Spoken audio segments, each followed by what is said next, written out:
All right, let's get right into it. If you're a market research apprentice, you've definitely come across Behavior B3, works collaboratively. It's a huge part of your assessment. So today, we're going to completely demystify it. We're going to break down what it is, why it's so important, and exactly how you can prove you've got this skill nailed down. Ready? Let's do this. I mean, that's the real question, isn't it?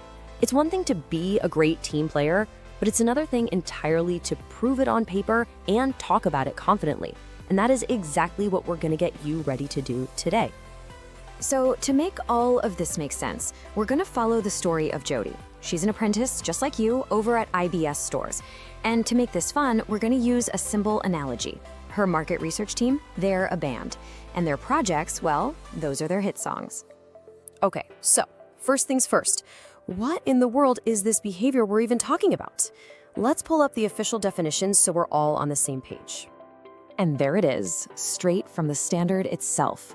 It's all about building good, professional relationships and, actually being a helpful part of the team to get things done together.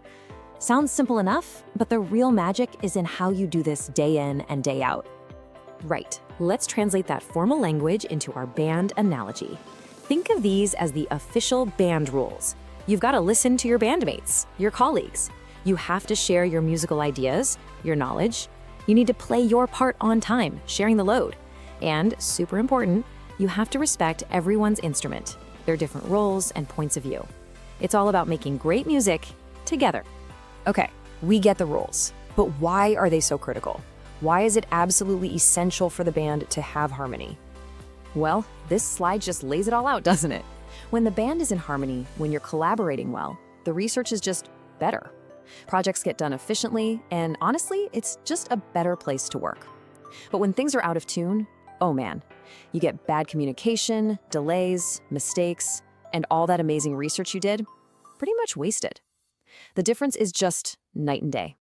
And hey, don't just take my word for it. Here's what Jody's manager, Riddle, says. She gets it. Every single person's input is a vital note in the song. Collaboration isn't just a fluffy, nice-to-have skill. It's what makes the research actually useful for the business. Your teamwork literally helps the company succeed. So this all sounds great in theory, but how do you actually get good at it? Well, just like any musician, you gotta practice. So let's talk about your practice sessions for B3. Here we go, 4 simple steps. 1, just show up and get involved in those team meetings. 2, listen to your manager's feedback. They're like the producer, helping you sound your best. 3, actually co-write the song. Get involved in things like reports and data analysis. And 4, this is a big one. Share your own ideas, your riffs. Don't just sit there quietly. And I love this bit of encouragement from Jody's mentor, Adam. He reminds her that her perspective is a unique instrument. Your voice, your ideas, they matter. That's a huge piece of what collaboration is all about. All right, so you're practicing, you're getting better, you're a key part of the band. Now for the really crucial part for your apprenticeship. You have to prove it. It's time to record your tracks for your APTM portfolio. Honestly, this is the best way to think about it. Your portfolio is your band's demo tape. It's the collection of songs you send out to prove to the assessors that you not only know how to play, but you know how to play well with others to create something amazing. This slide is your practical guide. Think of it as your recording studio. Meeting notes, that's a track that proves you're actively contributing. Co-authored reports, that shows shared responsibility. But pay close attention to that studio note column. These tips are absolute gold. For example, don't just upload meeting notes. Highlight where your input actually changed things.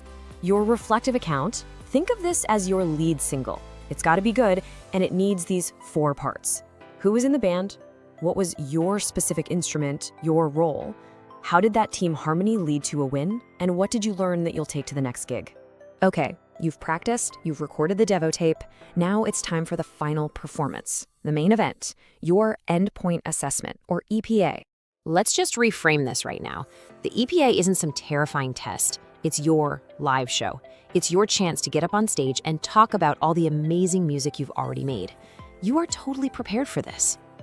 You can absolutely expect a question just like this. It's a classic.